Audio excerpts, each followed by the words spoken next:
Selamat siang teman-teman. Hari ini kami kelompok 13 akan menjelaskan materi mengenai carbon footprint management atau pengelolaan jejak karbon.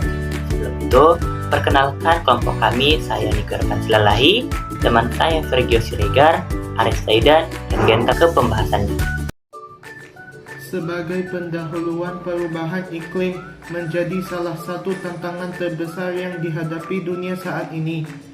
Salah satu faktor utama yang berkontribusi terhadap percepatan perubahan iklim adalah emisi gas rumah kaca atau GRK, terutama karbon dioksida atau CO2 yang dilepaskan akibat berbagai aktivitas manusia seperti industri, transportasi, dan penggunaan energi berbasis fosil. Oleh karena itu, konsep jejak karbon atau carbon footprint menjadi penting untuk dipahami dan dikelola. Jejak karbon mengacu pada total emisi GRK yang dihasilkan secara langsung atau tidak langsung dari individu, organisasi, atau produk. Pengelolaan jejak karbon melibatkan berbagai upaya untuk mengukur dan meminimalkan dampak negatif terhadap lingkungan melalui strategi pengurangan emisi. Makalah ini akan membahas 3 aspek penting dalam pengelolaan jejak karbon. Yang pertama, pengukuran jejak karbon dalam operasi bisnis. Yang kedua, strategi pengurangan emisi karbon. Dan yang ketiga, studi kasus perusahaan yang berhasil menurunkan jejak karbon mereka. Dari 3 aspek ini akan dilanjutkan oleh teman saya. Jejak karbon dalam operasi bisnis. Dalam operasi bisnis, pengakuan jejak karbon dalam operasi bisnis melibatkan beberapa langkah. Pentingnya, ada 4 macam, yaitu identifikasi sumber emisi, tentukan operasi yang menyumbang emisi, seperti transportasi dan penggunaan energi. 2. Pengumpulan data. Pengumpulan data terkait konsumsi energi dan bahan bakar, baik dari aktivitas langsung maupun tidak langsung. 3. Tentukan faktor emisi. Hitung emisi dengan mengalihkan unit operasional dengan faktor emisi spesifik untuk setiap sumber. 4. Hitung dan introspeksi, lakukan perhitungan total emisi dan analisis untuk mengidentifikasi area perbaikan. Proses ini mendukung pengurangan emisi dan meningkatkan efisiensi operasional. Dan selanjutnya saya akan menjelaskan standar dan protokol pengurangan. Standar dan protokol pengurangan emisi gas rumah kaca atau GRK mencangkup beberapa kerangka kerja. 1. Protokol Kyoto, perjanjian internasional yang mewajibkan negara-negara maju atau ANMEX 1 untuk mengurangi emisi GRK sebesar 5,2% dibandingkan tahun 1990. Terdapat mekanisme seperti Clean Development Mechanism atau CDM untuk proyek di negara berkembang dan perdagangan emisi. 2. Greenhouse Gas Protocol atau GHG Protocol, standar global untuk mengukur dan melaporkan emisi GRK, membantu perusahaan dalam menetapkan target pengurangan yang realistis. 3. Persetujuan Paris, kesepakatan global untuk membatasi kenaikan suhu di bawah 2 derajat Celcius dengan menyusun rencana aksi nasional untuk target pengurangan emisi. Ruang lingkup emisi.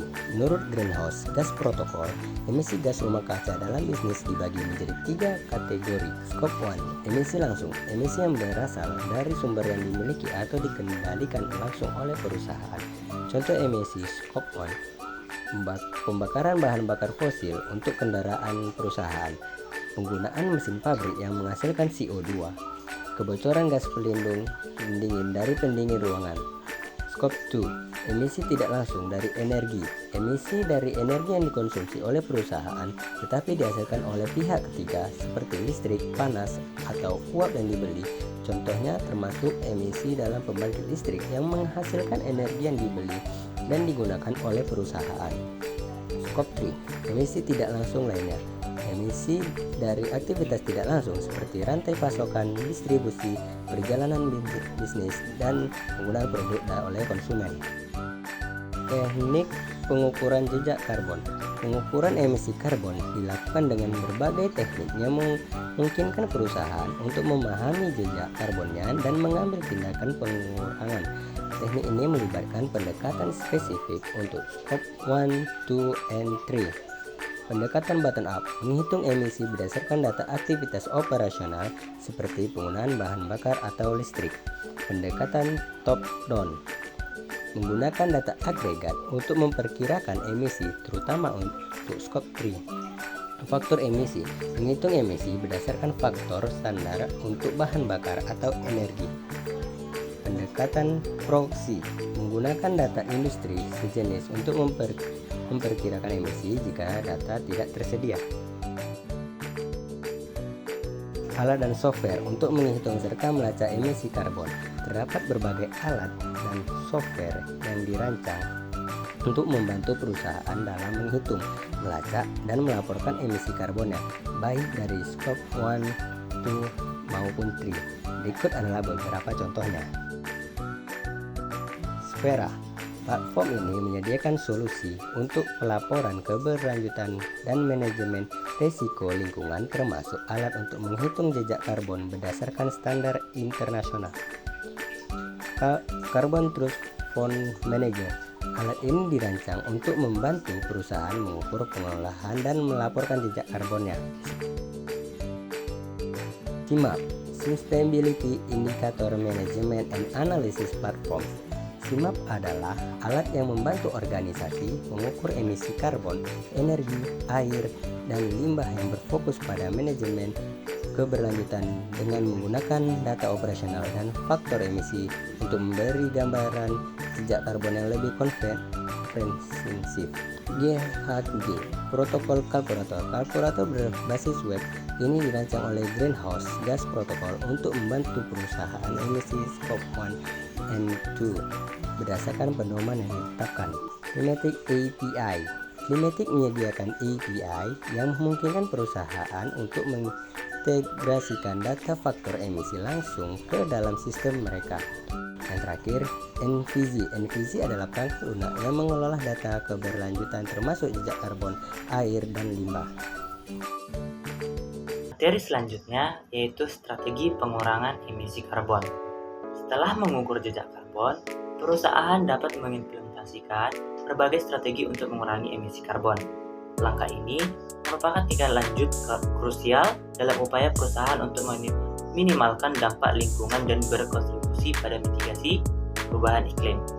Strategi-strategi ini umumnya mencakup serangkaian tindakan yang komprehensif dan terintegrasi, dirancang untuk mengoptimalkan operasi perusahaan sambil mengurangi emisi karbon secara signifikan.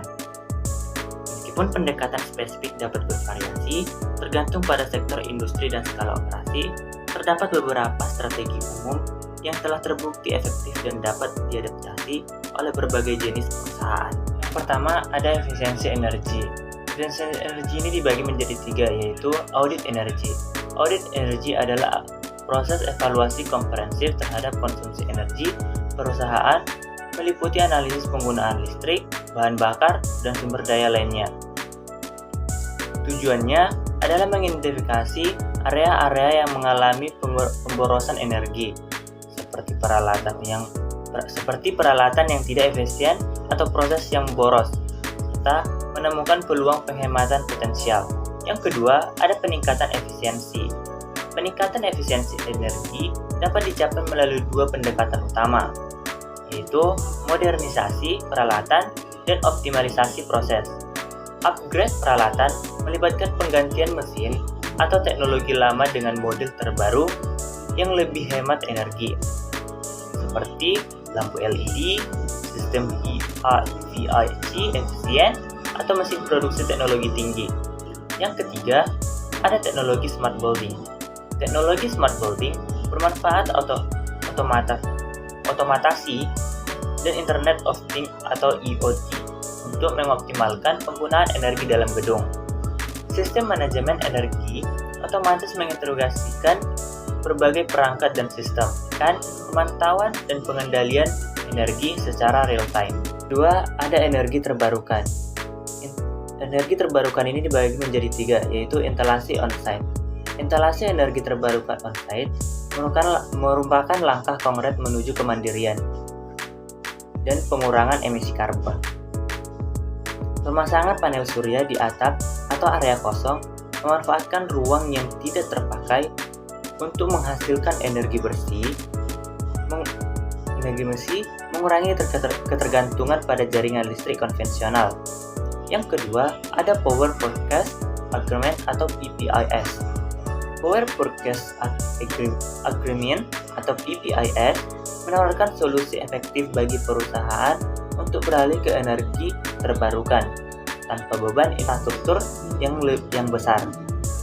Melalui kontrak jangka panjang, perusahaan dapat membeli energi terbarukan langsung dari produsen dengan harga yang mereka berdua sepakati. Seringkali lebih stabil dibandingkan fluktuasi harga listrik konvensional. Yang ketiga, investasi off-site. Investasi off-site dalam energi terbarukan menawarkan peluang bagi perusahaan untuk mendukung transisi energi bersih secara lebih luas. Menjadi terakhir, strategi pengurangan emisi karbon ini yaitu offset karbon. Proyek penyebaran karbon, investasi dalam proyek reboisasi atau restorisasi lahan basah, upaya penahanan kembali hutan atau memulihkan lahan basah untuk menyerap karbon dioksida, meningkatkan keanekaragaman hayati dan memperbaiki ekosistem. Yang terakhir ada perdagangan karbon partisipasi dalam skema Cap and Trade regional atau global. Ini adalah sistem di mana pemerintah menetapkan batas atau cap total emisi gas rumah kaca untuk industri tertentu. Perusahaan mendapat izin emisi yang dapat diperdagangkan atau trade. Mereka yang mengurangi emisi dapat menjual kelebihan izin, sedangkan yang melebihi batas harus membeli izin tambahan.